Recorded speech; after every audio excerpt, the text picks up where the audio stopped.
Astaghfirullah. Bismillahirrahmanirrahim. Assalamualaikum warahmatullahi wabarakatuh.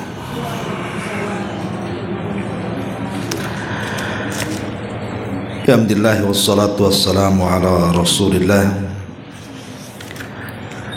wa ala alihi wa sahbihi wa mawalah wa la hawla wa la quwwata illa billahi wa ba'du. Alhamdulillah, segala puja dan puji hanya milik Allah Jalla fi'ula. Salawat dan juga salam kita hadiahkan kepada Rasul kita Nabi besar Muhammad sallallahu alaihi wa ala alihi wasallam. Ya, kita kembali kepada pembahasan kitab Al-Jami' min Bulughil Maram, dan pembahasan masih bicara tentang bab zuhud dan wara, dan kita masuk pada hadis ketiga dari hadis Abdullah ibnu Umar radhiyallahu anhu.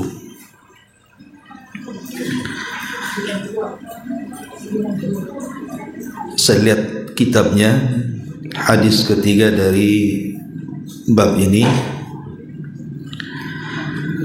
An Ibni Umar radhiyallahu anhu,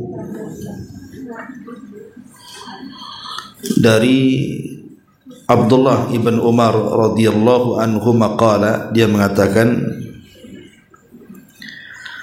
akhadha Rasulullah sallallahu alaihi wasallam bimankibi faqala kun fid dunya ka'annaka gharibun aw 'abiru sabilin.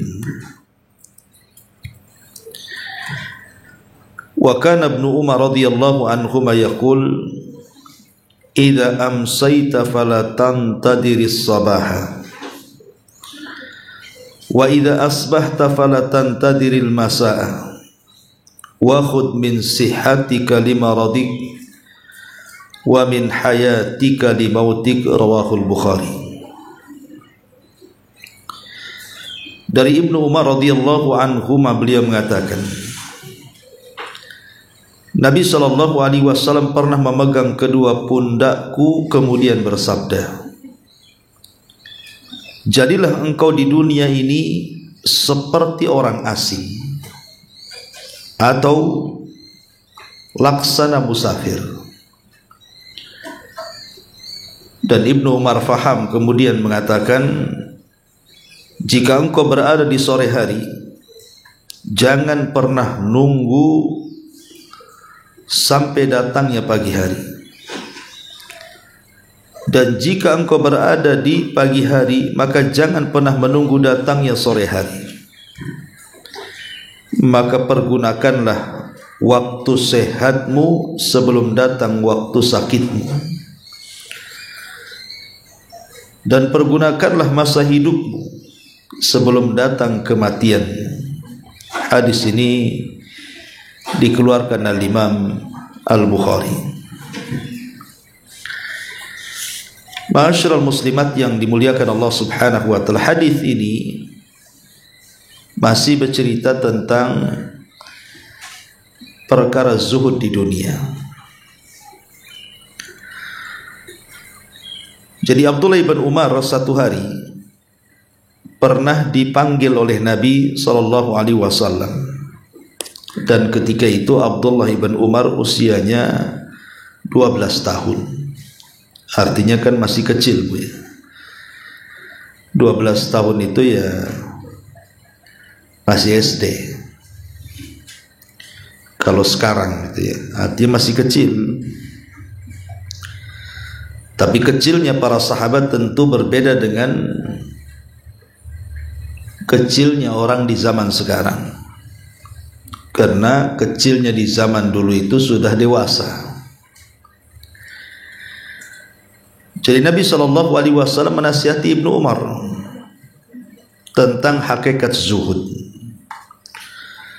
Kata Nabi SAW, kun fid dunya ka'annaka gharib. Ibnu Umar, jadilah engkau di dunia ini seperti layaknya orang asing. Au abiru sabilin, atau Rasul mendalamkan lagi permisalannya, atau seperti seorang pengembara, seorang musafir. Maksudnya begini, Bu. Kita tahu bahwa asal manusia itu diciptakan oleh Allah Subhanahu wa taala menempati sorga. Itu asal penciptaan manusia.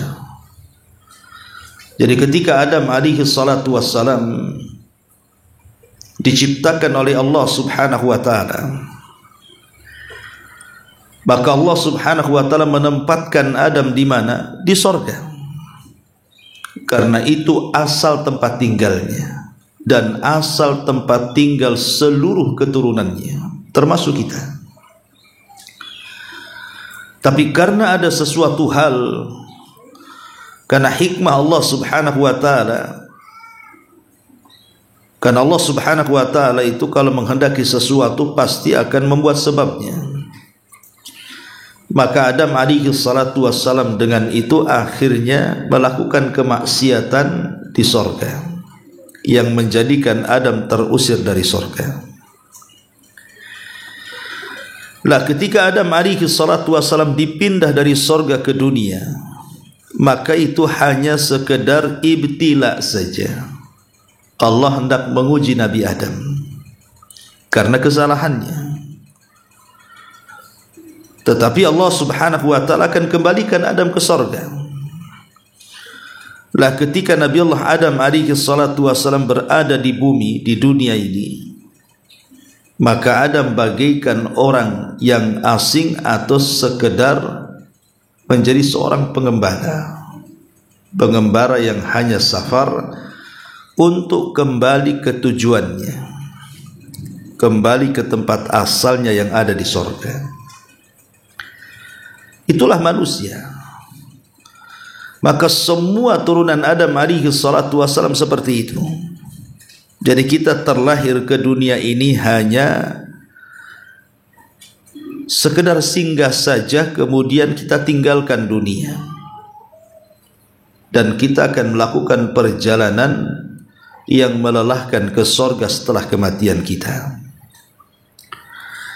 Lah kalimat gharib itu artinya asing. Ibu kalau seandainya tidak pernah menginjak batang, tidak pernah sama sekali menginjak batang, mungkin sebagian ibu ada yang dari Sumatera, ada yang dari Jawa, ada yang dari daerah-daerah timur gitu ya. Tiba-tiba kemudian datang ke Batam, tidak ada satupun yang kenal di Batam.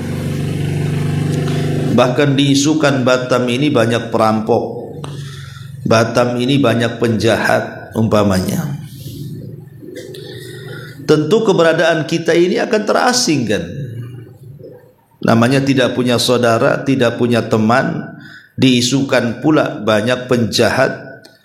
Tentu kita tidak mungkin kerasan hidup di Batam ini, karena posisi kita ini pendatang. Lain kalau di Batam ada saudara, ada kerjaan dan begitu seterusnya kan. Tapi kalau seandainya kita datang ke Batam, tidak ada siapa-siapa yang kita kenal, hidup sendiri, tentu siapapun tidak akan kerasan. Pasti dia akan kembali ke kampung halamannya. Pasti dia mengatakan kampung halaman jauh lebih baik dibandingkan sini. Itulah kondisi orang asing namanya. Lah jadikan bumi ini seperti itu. Jadi ketika kita tinggal di bumi ini seperti orang asing, sehingga kita tidak akan kerasan di bumi ini, karena ini bukan tujuan kita. Tujuan kita adalah surga. Atau lebih dalam lagi, Rasul sallallahu alaihi wasallam mengistilahkan dengan abirus sabilin, seperti pengembara, seperti seorang musafir. Seorang musafir kan tentu tidak akan lama-lama, kalaupun singgah itu hanya untuk istirahat saja. Setelah lelahnya, letihnya hilang, baru dia akan melanjutkan perjalanannya. Maka jadikan dunia itu seperti tempat lewat saja. Karena tujuan kita bukan dunia, tujuan kita akhirat. Lah ketika Nabi SAW menasihati Ibnu Umar dengan nasihat yang dalam ini, rupanya Ibnu Umar paham dengan apa yang dikatakan Nabi ini. Karena Nabi SAW tidak menyebutkan waktu. Jadilah di dunia seperti orang asing, tidak menyebutkan berapa waktu tinggal di dunia. Jadilah di dunia seperti seorang musafir, tidak disebutkan berapa lama menyeberangnya. Makanya Ibnu Umar radhiyallahu anhu mengatakan, "Idza amsayta fala tantadirus sabah." Makanya karena kita tidak tahu kondisi kita di dunia ini berapa lama tinggal, maka kata Ibnu Umar, jika engkau berada di sore hari, jangan menunggu datangnya pagi hari. Manfaatkan soremu, jangan menunggu pagimu. Dan kalau engkau berada di pagi hari, manfaatkan pagimu, jangan pula datang sampai sore harimu. Nuh alaihi salatu wassalam, itu kan nabi yang paling lama umurnya. Nuh alaihi salam itu diberikan usia panjang.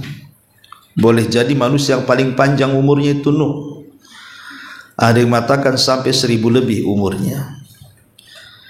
Ketika Nuh alaihi salatu wasalam ditanya soal dunia, apa kata dia? Dunia itu ibarat saya masuk ke dalam rumah, kemudian masuk ke kamar, kemudian keluar lagi, dan masuk ke kamar yang lainnya, dan begitu seterusnya. Kalau Nuh alaihi salatu wassalam yang usianya 1000 tahun lebih mengatakan seperti itu, ibarat masuk kamar dan keluar kamar dan masuki kamar yang lainnya, itulah dunia. Maka bagaimana pula yang Allah berikan usia yang sangat pendek seperti kita, yang usianya hanya 60 tahun, 70 tahun sudah meninggal dunia. Sementara umat Nuh yang 1000 tahun lebih saja menganggap dunia itu bagaikan perpindahan satu kamar ke kamar berikutnya. Ma'asyiral muslimat yang dimuliakan Allah Subhanahu wa taala. Makanya Ibnu Umar mengatakan, jangan sia-siakan waktumu di dunia. Kalau di waktu pagi jangan nunggu sore, kalau di waktu sore jangan nunggu pagi. Dan jagalah masa sehatmu sebelum sakitmu, dan masa hidupmu sebelum datang kematianmu. Ma'asyiral muslimat yang dimuliakan Allah Subhanahu wa taala. Sedikit kita bicara soal hakikat realita dunia. Allah Subhanahu wa taala berfirman di dalam surah Al-Hadid ayat 20. I'lamu annamal hayatud dunya la'ibun wa lahwun wa zinatun wa tafakhurun bainakum wa takathurun fil amwali wal aulad. Ketahuilah, kata Allah, kehidupan dunia ini hanyalah permainan, sendau gurau, perhiasan, saling berbangga di antara kalian, serta berlomba-lomba dalam kekayaan dan juga keturunan. Itulah hakikat dunia. Jadi hakikat dunia itu hanya permainan, hanya sendau gurau, hanya perhiasan, saling berbangga, baik dalam harta dan keturunan. Apalagi kalau bukan ini dunia. Kemudian Allah Subhanahu wa taala mengatakan, kamathali ghaithin a'jabal kuffara nabatu thumma yahiju fatarahu musfarran thumma yakunu khitaman atau thumma yakunu khutaman wa fil akhirati adzabun syadidun wa maghfiratun minallahi wa ridwan wa mal hayatud dunya illa mata'ul ghurur. Kemudian Allah Subhanahu wa taala mempermisalkan seperti hujan yang tanamannya mengagumkan para petani. Kemudian tanaman itu tiba-tiba menjadi kering, dan kamu lihat warnanya kuning, kemudian menjadi hancur, dan di akhirat nanti ada azab yang keras dan ampunan dari Allah serta keridhaannya, dan kehidupan dunia tidak lain hanyalah kesenangan belaka, kesenangan palsu belaka. Lihat bagaimana percontohan yang Allah Subhanahu wa taala contohkan tentang dunia. Allah mencontohkan dengan tanaman. Jadi ketika tanaman itu mulai kita tanam, kemudian disirami air hujan, maka tanaman itu kemudian menjadi hijau, berbunga, berbuah, kemudian belakangan dia mati. Itulah kehidupan dunia. Tidak ada manusia itu yang diberikan usia panjang, pasti ada limitnya, ada waktu matinya. Bahkan Nabi SAW yang bersabda seperti ini juga sudah meninggalkan kita. Di mana Nabi? Sudah di bawah kuburan kan?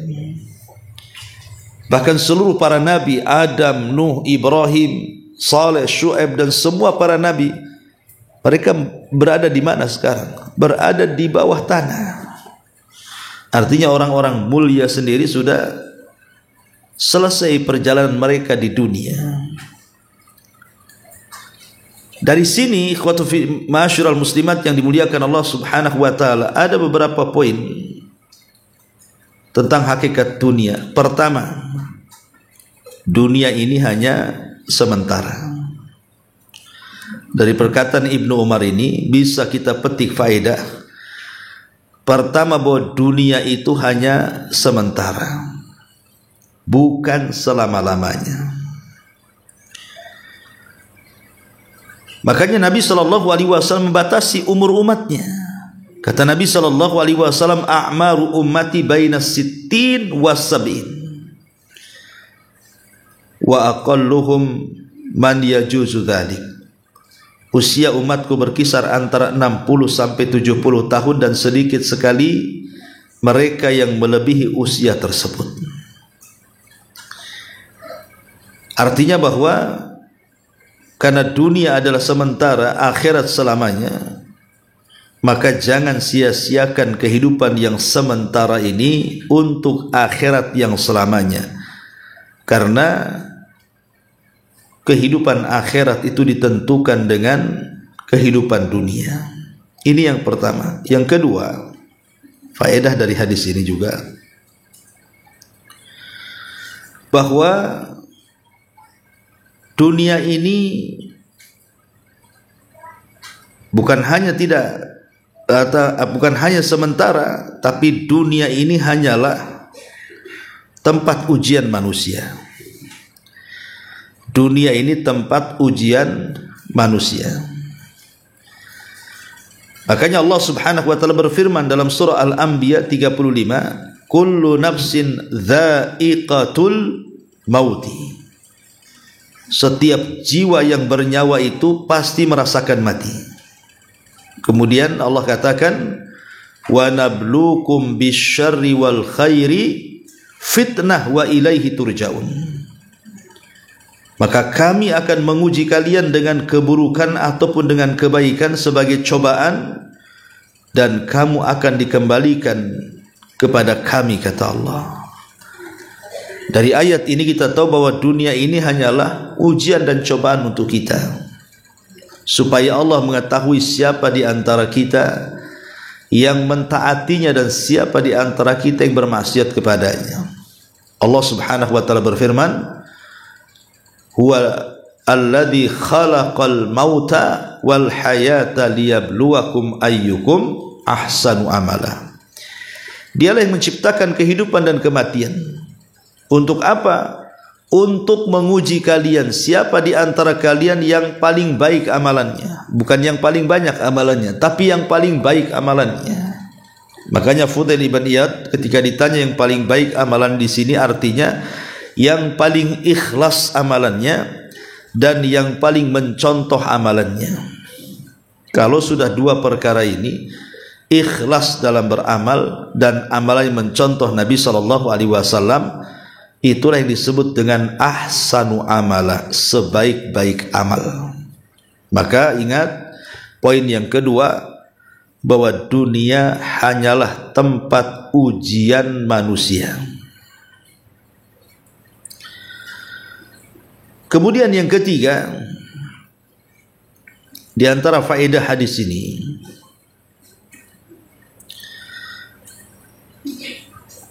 bahwa dunia ini dijadikan indah dalam pandangan mata saja. Dunia ini dijadikan indah dalam pandangan mata saja, tapi hakikatnya tidak seperti itu.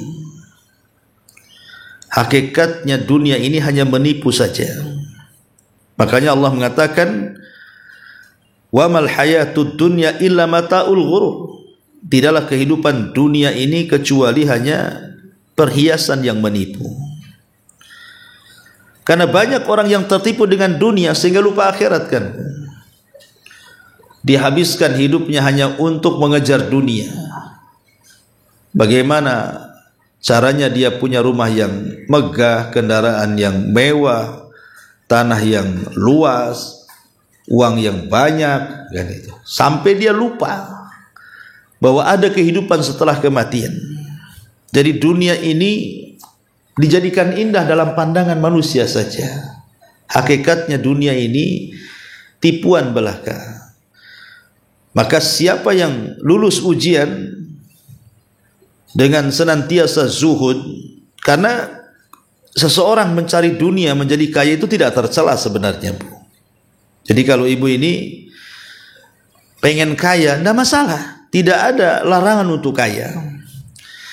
Tetapi maksudnya jangan kekayaan itu melalaikan kehidupannya dari akhiratnya.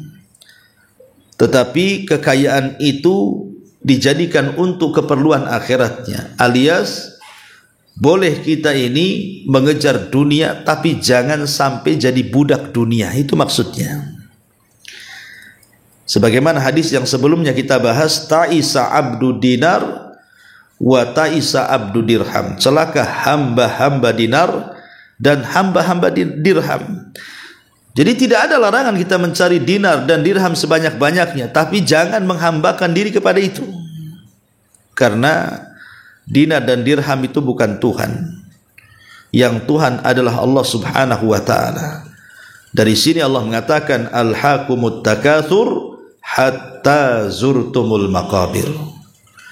Ternyata bermegah-megahan dengan harta telah melalaikan kamu sampai kamu masuk ke dalam kubur baru sadar bahwa itu semua hanyalah ujian saja.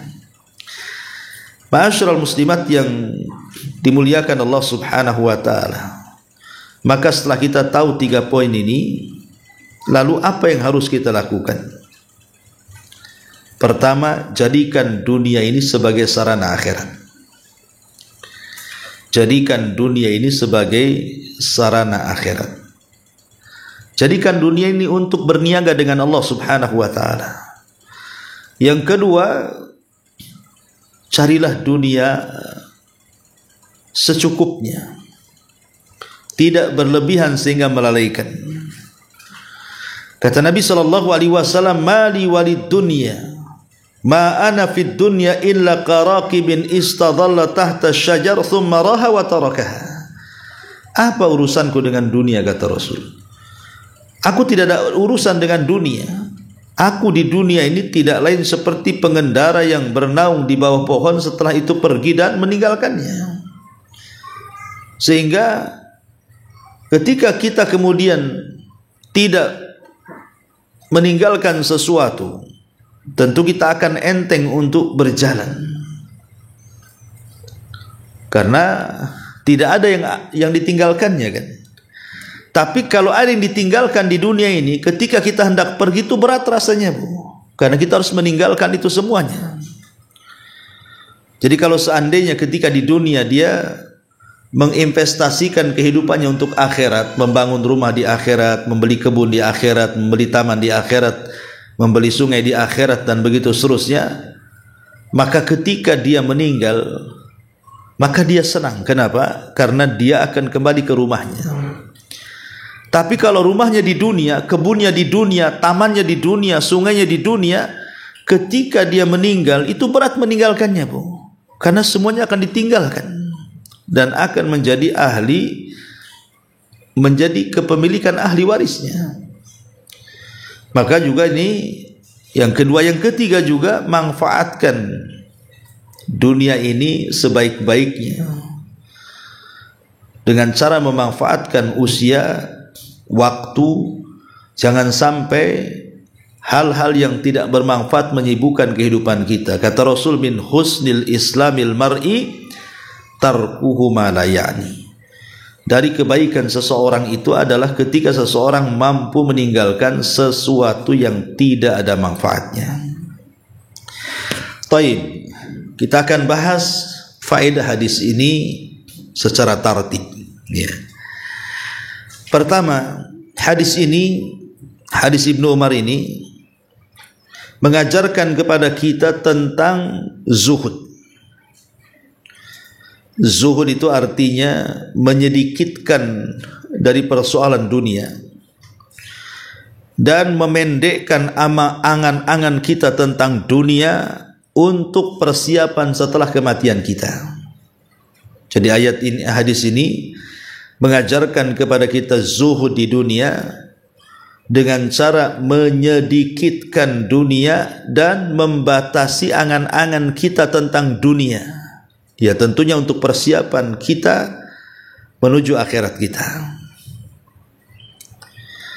Karena banyak orang-orang itu yang tersesat gara-gara angan-angannya terlalu panjang tentang dunia. Celakanya ketika angan-angan itu terlalu tinggi, ibarat burung tak punya sayap, tak bisa terbang pula dia. Akhirnya stres hidupnya. Pengen ini, pengen itu, tapi tidak kesampaian kan. Ini yang pertama. Yang kedua, yang bagi lil insan alla yaj'alid dunya maqarra iqamatihi. Tidak boleh bagi seorang manusia menjadikan dunia ini tempat tinggal yang abadi. Tetapi jadikanlah dunia ini tempat berlalu saja. Kemudian yang ketiga, alal muslim an yaghtanim al munasabati wal furasi idza sanahat lahu waqil an wa qabla an yafutal awani. Wajib bagi seorang muslim untuk mengambil manfaat sebanyak-banyaknya dari waktu. Ya, tentu dengan cara ibadah, taat dan yang semacamnya, sebelum waktu itu akan hilang. Kemudian yang keempat, al-hirsu ala ightinam al-waqt. Berusaha keras jangan sampai waktu-waktu itu berjalan tanpa ada manfaat. Jadi kalau bisa setiap hembusan nafas kita ada manfaatnya. Kemudian yang kelima, hadis ini tidak menunjukkan kita meninggalkan rizki, tidak. Hadis ini tidak menunjukkan bahwa kita harus meninggalkan mencari rizki dan menikmati kesenangan dunia, bukan itu. Tapi yang dimaksud hadis ini artinya kita kalau bisa boleh kita kejar dunia, tetapi jangan menjadi hamba dunia. Kemudian yang keenam, hadis ini juga menjelaskan kepada kita tentang keutamaan sahabat Ibnu Umar. Bagaimana Nabi SAW menasihati Ibnu Umar di usia 12 tahun dengan perkara yang luar biasa, tentang kaidah hidup yang luar biasa yang diajarkan Ibnu Umar untuk dijadikan pelajaran bagi kita semua. Kemudian yang nomor 7, hadis ini juga menjelaskan tentang adab seorang pengajar kepada yang diajar. Bagaimana Nabi SAW kemudian meletakkan kedua tangannya di atas pundak Ibnu Umar, menunjukkan keakraban seorang guru kepada murid. Dan itu akan cipta hubungan yang baik antara pengajar dan yang diajar. Kemudian juga yang nomor 8, hadis ini juga ada anjuran al-musara'atu ilal a'mali salihati, bersegera untuk banyak-banyak beramal saleh sebelum datang hal-hal yang dia tidak sanggup untuk beramal. Makanya kenapa Rasul mengatakan, jagalah waktu sehatmu sebelum sakitmu dan waktu hidupmu sebelum matimu. Artinya segera beramal saleh sebelum datang waktu sakit, akhirnya kita tidak bisa sholat berdiri, terpaksalah duduk atau berbaring, tidak mampu lagi puasa, tidak mampu lagi bersedekah karena sibuk uangnya untuk perobatannya, dan begitu seterusnya. Ya, maka di waktu yang memungkinkan beramal saleh, perbanyak amal saleh sebelum datang waktu-waktu itu. Kemudian juga hadis ini juga yang nomor 9, bahwa watanul mu'minin, tempat tinggal orang-orang yang beriman itu, laisat fid dunya, bukanlah di dunia, tetapi yang dimaksud adalah fil jannah, di sorga.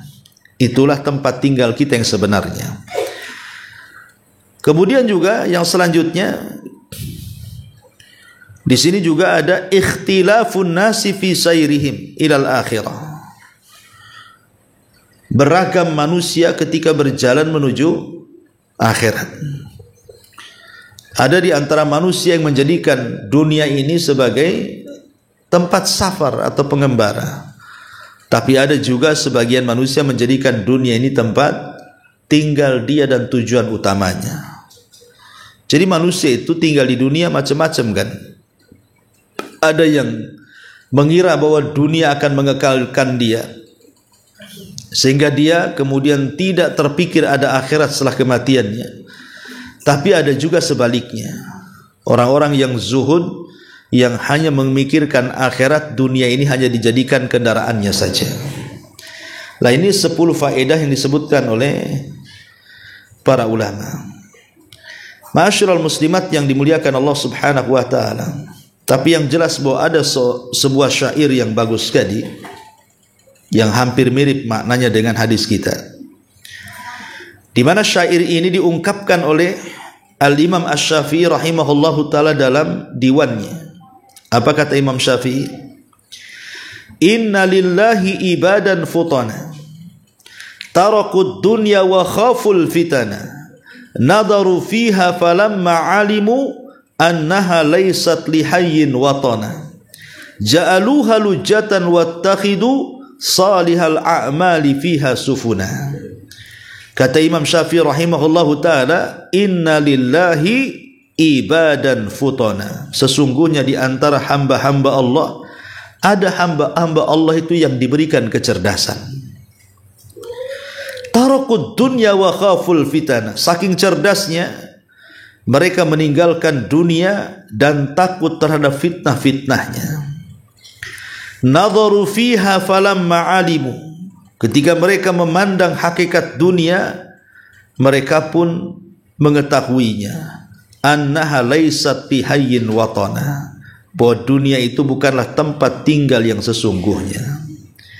Ja'aluha lujatan wattakhadhu salihal a'mal fiha sufuna, mereka jadikan dunia sebagai ombak yang bisa menenggelamkan, dan lantas mereka menjadikan amal saleh sebagai kapal yang menyelamatkan mereka dari bahaya dunia. Lihat bagaimana Imam Syafi'i rahimahullahu ta'ala menjelaskan kepada kita bahwa orang-orang yang cerdas itu adalah orang-orang yang takut terhadap fitnah, fitnah dunia, karena fitnah itu yang akan menghalangi dunia, menghalangi perjalanan kita di dunia menuju akhirat. Makanya kata beliau, mereka meninggalkan dunia dan takut terhadap fitnah-fitnahnya. Karena fitnah dunia ini bisa menggoyangkan iman, Bu. Ada orang di pagi hari beriman, sore harinya kufur. Di sore hari beriman, paginya pula kufur. Itulah fitnah. Ada yang menjadikan orang murtad. Gara-gara dunia bisa murtad. Gara-gara kawin dengan bule bisa murtad. Gara-gara faktor ekonomi orang bisa murtad. Jadi dunia ini bisa menggoyahkan iman. Makanya orang cerdas adalah orang-orang yang takut terhadap fitnah, dan mereka senantiasa, kata Imam Syafi'i rahimahullahu taala, meninggalkan dunia. Bukan berarti meninggalkan dunia itu sama sekali tidak berhajat dengan dunia, tidak, tetap kita berhajat dengan dunia. Tapi Imam Syafi'i karena ini bicara tentang zuhud, ambillah dunia seperlunya. Ma'asyiral muslimat yang dimuliakan Allah Subhanahu wa taala, kenapa demikian? Karena kita tidak tahu berjalan di dunia ini seberapa lama, Bu. Saya, ibu, hidup di dunia ini tidak ada yang tahu. Siapa di antara kita yang duluan? Tidak ada yang tahu. Boleh jadi pulang dari tempat ini tahu-tahu meninggal. Siapa yang tahu? Tidak ada yang tahu. Makanya kenapa Ibnu Umar radhiyallahu anhu sampai mengatakan, kalau kita berada di pagi hari, jangan nunggu sore. Kalau kita berada di sore, jangan nunggu pagi. Karena kita tidak tahu kematian kita kapan. Kalau di sore hari kita bisa bertobat, jangan nunggu tobat di pagi hari. Nanti sebelum tobat meninggal pula. Kalau kita ingin bertobat di pagi hari, jangan pula menunggu tobat di sore hari. Nanti tak sempat pula tobatnya, gitu maksudnya. Makanya ada sebuah syair juga yang menakutkan. Kata seorang penyair, tazawwad minat taqwa fa innaka la tadri idza janna lailun hal ta'isu ilal fajri. Berbekalah dengan ketakwaan, karena sesungguhnya engkau tidak tahu jika telah tiba malam hari apakah engkau masih hidup hingga pagi hari. Kita tidak tahu. Makanya kalau di pagi hari kita hendak berbekal dengan ketakwaan, segera berbekal dengan ketakwaan, segera beramal soleh. Jangan lagunya nanti-nanti, nanti sore saja katanya. Tahu-tahu dah sampai sore udah meninggal dunia. Atau kalau di sore hari kita bisa melakukan ketakwaan, jangan nunggu di pagi hari. Makanya di sini tazawwad minat taqwa fa innaka la tadri idza janna lailu hal ta'isu ilal fajri. Berbekalah dengan ketakwaan, sungguh engkau tidak tahu jika telah tiba malam apakah engkau masih hidup hingga waktu pagi. Fakam min arushin zayyanuha li zawjiha wa qad qubidat arwahuhum lailatal qadri. Berapa banyak mempelai wanita yang dirias untuk dipersembahkan kepada mempelai laki-laki, padahal ruh mereka telah dicabut tatkala di malam Lailatul Qadar. Wa kam min sigharin yurtaja tulu umrihi wa qad udkhilat arwahuhum zulmatal qabri. Betapa banyak anak-anak yang diharapkan panjang umurnya, padahal tubuh mereka telah dimasukkan ke dalam kegelapan kuburan. Inilah kematian, Bu. Kita tidak tahu kematian itu kapan. Ya, bahkan anak kecil yang baru lahir, yang harusnya dia memiliki usia panjang, rupanya dia pula yang duluan mati. Karena namanya anak-anak itu kan harusnya panjang umurnya. Harusnya seusia ibu ini yang sudah 4-50 tahun kan harusnya mendahului kan. Tidak juga. Banyak bayi-bayi yang meninggal duluan sebelum emaknya, sebelum ibunya. Ya. Bahkan wa kam min sahihin mata min ghairi illatin wa kam min sakimin asa hinan minad dahri. Betapa banyak orang yang sehat tiba-tiba meninggal tanpa didahului oleh sakit, dan betapa banyak orang sakit ternyata masih hidup. Coba lihat, Bu. Ada orang yang menjaga orang sakit, yang menjaganya mati duluan, yang sakitnya tak mati-mati. Kan ada tuh. Ya. Ada orang sakit itu bertahun sampai yang menjaganya kelelahan, rupanya yang menjaganya itu yang mati duluan. Itulah kematian, tidak disangka-sangka kan. Wa kam min fata amsa wa asbaha dhahikan wa qad nusizat akfanuhu wa huwa la yadri. Betapa banyak pemuda yang tertawa di pagi hari dan petang hari, padahal kapan mereka sedang ditenun dalam keadaan mereka tidak sadar. Dulu saya punya kawan itu, Bu, ahli olahraga. Dia lebih sehat daripada saya karena memang orangnya suka goes, paginya suka jogging, dan makan pula dia hati-hati, tidak sembarang dimakan. Ketika terjadi corona, pemerintah itu kan mewajibkan vaksin pertama. Dengan bangganya, besok saya mau divaksin Pak Ustadz. Baguslah, biar sehat, saya bilang. sorenya divaksin, malamnya demam, besoknya mati, Bu. Kita tidak tahu kan, badan dia lebih sehat daripada saya. Dia tidak punya asam urat, ya, dia tidak punya penyakit. Tapi subhanallah, namanya kematian kan, tidak bisa dilihat kekarnya badan, tidak bisa dilihat sehatnya badan. Kalau sudah waktunya mati, ya mati. Karena sebab kematian itu banyak, mati itu cuma satu, keluarnya ruh dari jasad. Kalau sudah keluar, ya sudah selesailah hidup dia. Ya. Lah karena kita tidak tahu kematian kita kapan, makanya Ibnu Umar menasihati, kalau di waktu pagi jangan nunggu sore, kalau di waktu sore jangan nunggu pagi. Maksudnya segera beramal soleh. Kalau engkau sehat jangan nunggu sakit, kalau engkau masih hidup jangan nunggu mati. Karena kematian tidak mungkin kita beramal. Jadi hadis ini memang luar biasa ya.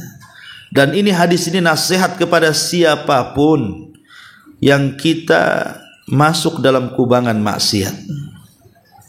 Pamannya ibu lagi asik begibah gitu kan. Ingat hadis ini, Bu, ibu ini orang asing. Ibu ini musafir, ngapain banyak-banyak gibah, akhirnya tak jadi gibah. Ya. Ibu umpamanya punya anak yang masih membuka aurat, masih belum menutup aurat-aurat mereka. Bilang sama mereka, nah, hidup di dunia tidak lama. Kita ini sebagai musafir, seperti orang asing. Tujuan kita bukan di dunia, di akhirat. Ya. Tolonglah, jangan membuka aurat, tutup aurat.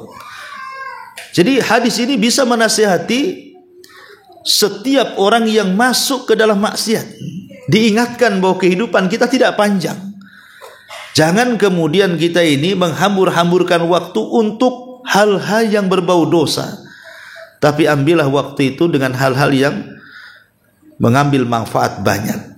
Karena bagaimanapun dunia ini hanya sekedar ujian dan cobaan bagi kita. Maka berbekalah di dunia ini dengan bekal takwa. Karena bekal itulah yang diarahkan oleh Allah dalam Quran, wa tazawwadu fa inna khaira zadi taqwa. Bahkan Ali bin Abi Thalib radhiyallahu an, dia pernah mengatakan seperti ini.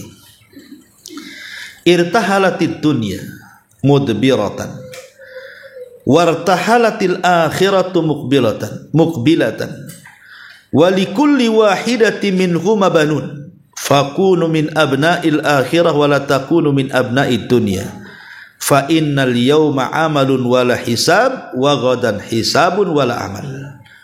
Kata Ali radhiyallahu an, sungguh dunia ini semakin menjauh sementara akhirat itu semakin mendekat. Masing-masing memiliki anak, maka jadilah kalian anak-anak akhirat, jangan jadi anak-anak dunia. Hari ini di dunia adalah waktu beramal, bukan waktunya hisab. Tapi kelak di akhirat itulah waktu hisab dan tidak ada kesempatan untuk beramal. Maka Al-Hasan Al-Basri rahimahullahu ta'ala pernah berkata, ya ibna Adam, innama anta ayyam, fa idza dhahaba yaumun dhahaba ba'duk wa yushiku idza dhahaba ba'duk an yadhhaba kulluh. Wahai anak Adam, sungguh engkau adalah kumpulan hari-hari. Maka apabila telah pergi sebagian hari-hari, maka pergi pula sebagian dari dirimu. Dan dikhawatirkan jika telah pergi sebagian dari dirimu, maka akan hilang seluruh dari hidupmu. Jadi hakikatnya kita ini kan berjalan dengan hari, Bu. Dan ingat bahwa dengan dekatnya akhir zaman, salah satu tandanya adalah yataqarrabuz zaman kan, Bu. Zaman itu semakin dekat dan semakin cepat. Jadi hidup kita ini kan hanya berlalunya hari. Sementara semakin dekat dengan kiamat, semakin cepat yang namanya hari itu berlalu. Pagi, zuhur, tahu-tahu asar, maghrib, pagi lagi. Ya. Dulu ngaca itu lama karena cantik, sekarang udah nggak lama-lama lagi. Kalau bisa dibanting kacanya. Ya. Jadi kadang-kadang, Bu, kita ini tidak sadar hari itu begitu cepat, ya kan? Dan ini tanda-tanda kiamat. Lah kata Hasan Al-Basri bahwa kita ini hanya kumpulan hari. Jadi apabila hari ini berlalu itu sama dengan sebagian badan kita berlalu. Apabila badan kita ini sudah berlalu, maka kehidupan kita juga akan berlalu. Nah, itulah yang kemudian dinasihatkan Ibnu Umar, maka manfaatkan kehidupanmu sebelum datang kematian. Karena kalau sudah mati, apalah yang bisa kita lakukan? Hanya pertanggungjawaban di hadapan Allah Subhanahu wa taala tentang apa yang kita lakukan selama hidup di dunia. Lah ini di antara faedah hadis Abdullah ibn Umar radhiyallahu anhuma. Inti daripada hadis ini adalah bicara tentang zuhud. Zuhud artinya letakkan dunia di tangan, jangan meletakkan dunia di hati. Supaya kita tidak menjadi budak dunia dan cukuplah menjadi hamba Allah Subhanahu wa taala semata.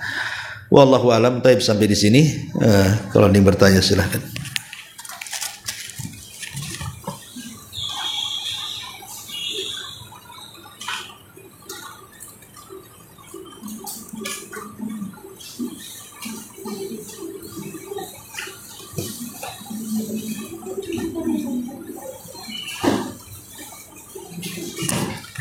Alhamdulillah. Tidak ada bunyi, berarti tidak ada yang bertanya. Baik, kita tutup dengan doa kafaratul majlis. Subhanakallah bihamdika asyhadu an la ilaha illa anta astaghfiruka wa atubu ilaik. Allahu ta'ala alam. Assalamualaikum warahmatullahi wabarakatuh.